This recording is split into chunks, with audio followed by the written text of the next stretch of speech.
ആളെത്തി വന്നിട്ട്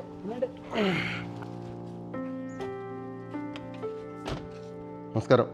വരുന്ന വഴിക്ക് എൻ്റെ വണ്ടി ഒരുത്തൻ്റെ ഒറ്റയിടി, അതുകൊണ്ടാണ് ലേറ്റായി പോയത്. അയ്യോ, എന്നിട്ട് എന്തായാലും പറ്റിയോ? എനിക്കൊന്നും പറ്റിയില്ല, പക്ഷെ അവൻ്റെ കൈയും കാലും ഓടിക്കും. ഹോൺ അടിച്ചത് കേട്ടില്ലായിരിക്കും. ഹോൺ അടിക്കാത്തത് കൊണ്ടാണ് അത് സംഭവിച്ചത്. അതെന്താ സാറേ ഹോൺ അടിക്കാതിരുന്നത്? എടോ, ഇന്ന് ഫോൺ ബിരുത്തതിനുമല്ലേ, അത് ആചരിച്ചതാണ് കെണിയായിപ്പോയത്. അതെ, നമ്മുടെ പുതിയ ഫോറസ്റ്റ് ഓഫീസർ വന്നോ? യെസ് സാർ, ഞാനാണ് പുതിയ ഫോറസ്റ്റ് ഓഫീസർ ഉഗ്രരൂപൻ. കൊള്ളാം. കാട്ടുകരടിയുടെ തലയെടുപ്പ്. ഫോറസ്റ്റ് ഓഫീസറാണെങ്കിലേ ഇങ്ങനെ വേണം. എന്നാ പിന്നെ നമുക്ക് അകത്തേക്ക് ഇരിക്കാം. എന്നാ എവിടെയേലും ഇരിക്കാം. ഈ കാട്ടുമൃഗങ്ങളുടെ ആക്രമണം മൂലം ഈ തോട്ടത്തിൽ പണിയെടുക്കാൻ പറ്റുന്നില്ല സാറേ ഞങ്ങൾക്ക്. നിങ്ങൾ കാട്ടിലേക്ക് പോകുന്നത് എന്തിനാ? ഈ കാട്ടുമൃഗങ്ങൾ നാട്ടിലേക്ക് വരുന്നത് എന്തിനാ? നിങ്ങൾ കാട്ടിലേക്ക് പോകുന്നുണ്ടോ? ഇങ്ങേര് ഇതെന്തൊക്കെയാണ് പറയണേ? നിങ്ങളുടെ ഇപ്പോഴത്തെ പ്രശ്നം ആനയാണോ കടുവയാണോ? രണ്ട് പ്രശ്നമാണ്.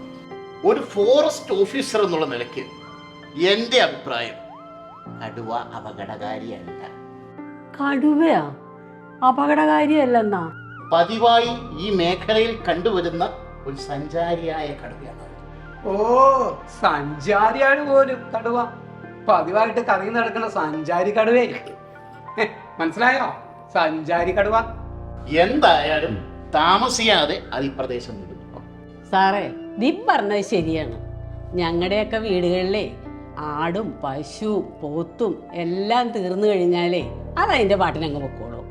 സാറിനറിയാമോ, 3 പഞ്ചായത്തുകളിലെ ഈ കടുവ പ്രശ്നമാണ്. ഇത് കടുവ തന്നെയാണോ? പുലിയായി കൂടെ? ഈ കടുവയ്ക്ക് കൂലിയാകാനും പറ്റും സാറേ. എന്തായാലും 2 പശുക്കളെ കൊന്നു, 4 പേരെ ആക്രമിക്കുകയും ചെയ്തു. ഇന്ന് വെളുപ്പിനെ ഞരക്കവും കേട്ടു. കടുവ നിരങ്ങും? ഞെരുക്കമല്ല സാറേ, ഞെരുക്കം. ഏതായാലും നമ്മുടെ ഫോറസ്റ്റ് ഓഫീസർ ഉഗ്രരൂപം പറയുന്നതേ ഇത് 10 വയസ്സുള്ള ഒരു ആൺകടുവയാണെന്നാണ്. ശരി? ആണായാലും പെണ്ണായാലും കടുവയാണ്. അതാണ് നാട്ടുകാർക്ക് പേടി. എന്തായാലും ആ പേടിയൊന്നും ആർക്കും വേണ്ട. കടുവയ്ക്ക് വനത്തിൽ ആവശ്യത്തിന് തീറ്റയുള്ളതിനാൽ പുറത്തേക്ക് വരാനുള്ള സാധ്യത കുറവാണ്. ഓ, പിന്നെ ആ വനത്തിൽ അങ്ങനെ തീറ്റ കിടക്കല്ലേ? എന്തെങ്കിലും പറഞ്ഞോ സാറേ? ഈ വനത്തിൽ തീറ്റ കിട്ടാത്തത് കൊണ്ടല്ലേ നാട്ടിലിറങ്ങി പശുവിനെയും ആടിനെയൊക്കെ പിടിക്കുന്നത്. അത് നാട്ടിലിറങ്ങി നടക്കുന്നില്ലല്ലോ, അത് വന്നു പിടിക്കുന്നു പോകുന്നു. പോകുന്നു. ഒരു കാര്യം ചെയ്യും, നിങ്ങളൊരു പെറ്റീഷൻ എഴുതിയിരിക്കുക. ഞാൻ തിരുവനന്തപുരത്ത് പോയിട്ട് ഒരു കമ്മിറ്റിയൊക്കെ രൂപീകരിച്ചിട്ട് ഒരു തീരുമാനത്തിലെത്താം. അപ്പോഴത്തേക്കും കടുവ പ്രായം ചെന്ന് ചാകും. എന്നാൽ കടുവക്കാരി അവിടെ നിൽക്കട്ടെ. ഇനി ആനക്കാര്യത്തിലേക്ക് കടക്കാം. ഈ ആനക്കാര്യം പറയുമ്പോൾ എനിക്കൊരു കാര്യം പറയാനുണ്ട്. മദ്യം അടിച്ചിട്ട് ആരും കാട്ടി പോകരുത്. ആനയ്ക്ക് മദ്യത്തിന്റെ മണം ഇഷ്ടമല്ല. എടോ ഓഫീസറെ, അതെനിക്ക് എങ്ങനെ അറിയാം? എനിക്ക് അനുഭവം ഉള്ളതാണ്. അതെന്താടോ, താൻ ഡ്യൂട്ടി സമയത്ത് കുടിക്കാറുണ്ടോ? ഞാനൊരു ഊഹം പറഞ്ഞതല്ലേ. ആവശ്യമില്ലാത്ത ഊഹമൊന്നും വേണ്ട. എന്റെ സാറേ, ഇങ്ങനെ നമ്മൾ ചർച്ച ചെയ്തിട്ടൊന്നും കാര്യമില്ല. തമിഴ്നാടിനെയും കർണാടകയും കണ്ടുപിടിക്കണം. എന്റെ അഭിപ്രായത്തിലേ ഒരു നല്ല ഗൺ ഷൂട്ടറെ ഇവിടെ കൊണ്ടുവരണം. ഇവിടെ ഞാനുണ്ട്, ഫോറസ്റ്റ് ഓഫീസർ ഉഗ്രരൂപൻ. ഓടിയോ ചാടിയോ വള്ളിയിൽ തൂങ്ങിയോ ഉന്നം തെറ്റാതെ വെടിവെക്കാൻ എനിക്കറിയാം. അതുകൊണ്ടാണ് ഈ ഉഗ്രരൂപനെ ഞാൻ ഇവിടെ നിയമിച്ചത്. ഇനി നിങ്ങളുടെ എല്ലാം രക്ഷകനായിട്ട് ഈ ഫോറസ്റ്റ് ഓഫീസർ ഉഗ്രരൂപൻ നിങ്ങളുടെ കൂടെ എന്നും ഉണ്ടാവും.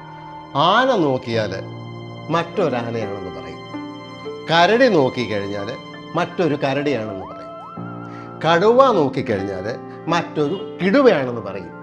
അതാണ് ഈ ഉഗ്ര രൂപൻ. സാറുമാരെ, ആന ഇറങ്ങിയിട്ടുണ്ട്. എന്റെ ദൈവമേ!